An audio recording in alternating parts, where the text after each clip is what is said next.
Welcome to my channel. This is my channel Jai Maa Sheetla देवी। कैसे हैं आप सब? आध्यात्मिक जर्नी आपकी तब तक इनकम्प्लीट है जब तक आप अपने पिछले जन्म के कर्म, ट्रॉमा, गलतियां, कार्य नहीं समझ लेते हो।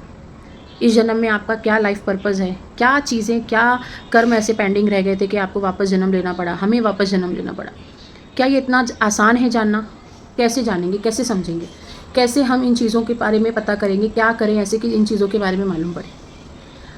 आपका आध्यात्मिक जीवन, आपकी आध्यात्मिक यात्रा तब तक कमज़ोर है जब तक आप गुरु की भक्ति, गुरु की सेवा, गुरु की शक्ति, अपनी शक्ति, अपने आप को सिद्ध करना, अपने पिछले जन्म को जानने की कोशिश करना, ये जानने की कोशिश करना कि मैं यहाँ पे फिर से कैसे आ गया, मेरा फिर से क्यों जन्म हुआ है, मेरे को ऐसा कौन सा कार्य करने के लिए भेजा गया है, मैं इतना पाप मुक्त क्यों नहीं हो पा रहा हूँ, मैं लोगों से प्रेम क्यों नहीं कर पा रहा हूँ। आपके अंदर की नकारात्मक चीज़ें, आदतें, आपका पैशन, आपकी फेवरेट चीज़ें, आपका त्याग, आपकी तपस्या, आपका नाराज़ होना, ये हर एक चीज़ को एक आध्यात्मिक व्यक्ति को समझना पड़ता है। देखो, जो मैं बता रही हूँ ना, ये आपको किसी भी डिक्शनरी में, किसी भी किताब में आपको नहीं मिलेंगी। बड़ी बड़ी किताबें आप पढ़ लेना, ये चीज़ सिर्फ अनुभव से पाई जाती है। आपका लक्ष्य तब तक पूरा नहीं होगा जब तक आप इस जन्म में अपने कर्म को सीरियसली नहीं लेते हो। अब कर्म का मतलब क्या होता है? कर्म का मतलब ये नहीं कि आप सिर्फ अच्छा कर्म करेंगे। कर्म का मतलब है कि आपने ऐसा कौन सा कार्य किया जिससे 4 लोगों के फेस पे हंसी आई, या आपने अपने लिए ऐसा कौन सा कार्य किया कि आपको अपने लिए हंसी महसूस हुई या अपने लिए खुशी महसूस हुई। नहीं किया ना, क्योंकि युग पूरा बदल गया है। कलयुग में लोग क्या कर रहे हैं, अपने आप को खाली दिमाग की शांति के लिए लोग बहुत गलत गलत काम कर रहे हैं। लेकिन अब वही आप उल्टा करते हो, लोगों को खुश करते हो और बदले में आपको खुशी मिलती है। तो कहीं ना कहीं आपके कर्म ठीक ठाक चल रहे हैं। जब तक आपको ये नहीं समझ में आएगा कि मैं यहाँ क्यों आया हूँ, मुझे क्या काम करना है, मेरे को ऐसा क्या चीज़ दिया गया है, मेरे पास ऐसी कौन सी शक्तियाँ हैं अंदरूनी जिसको मुझे बाहर की तरफ एक्सप्रेस करके लोगों के लिए काम करना चाहिए या लोगों को खुश करना चाहिए। आजकल तो लोग घर के लोगों को खुश नहीं कर पा रहे हैं और घर छोड़ करके बाहर भाग रहे हैं।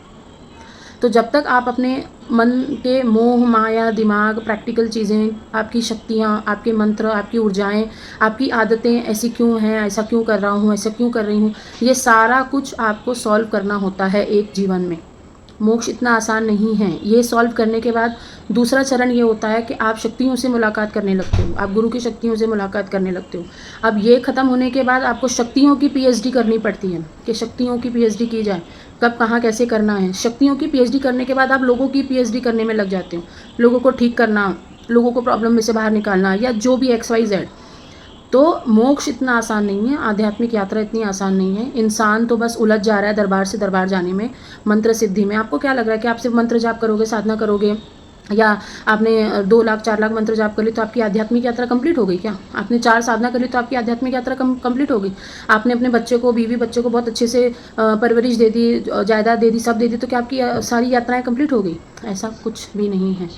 अपने अंतर मन से पूछो। एक दिन, पूरा दिन कमरे में अपने आप को लॉक करो और एक दिन पूरा दिन no TV, no mobile phone, no foods, सिर्फ पानी पे एक दिन शांति से बैठ के अपने ऊपर ध्यान करो। किसी के ऊपर ध्यान करने की ज़रूरत नहीं है, कोई मंत्र जाप करने की ज़रूरत नहीं है, सिर्फ अपने ऊपर ध्यान देने की ज़रूरत है। ये करो। जब तक आप अपने ऊपर स्टडी नहीं बैठाओगे, जब तक आप अपनी स्टडी नहीं करोगे, अपना होमवर्क कंप्लीट नहीं करोगे, आप दुनिया के किसी भी व्यक्ति को, किसी भी जानवर को खुश नहीं कर सकते हो। प्रकृति खुद आपको जवाब देगी। प्रकृति आपको देख रही है, टेस्ट कर रही है। जैसे ही आप तैयार हो जाएंगे, आपको आपके सवालों के जवाब मिलने लगेंगे। लेकिन बैठे कौन, करे कौन, इतनी मेहनत कैसे करें, अकेले कैसे रहें, दुनिया भर के काम इतने चल रहे होते दिमाग में। लेकिन एक दिन नहीं होगा, 2 दिन नहीं होगा, लेकिन एक दिन ज़रूर होगा, क्योंकि प्रकृति है, सुन रही है। आप क्या चाह रहे हो वो भी देगी आपको, लेकिन चाहो तो सही कम से कम।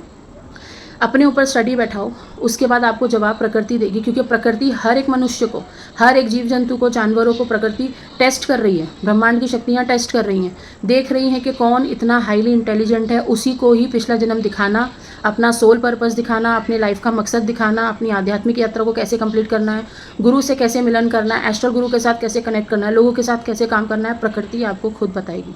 जय माता दी।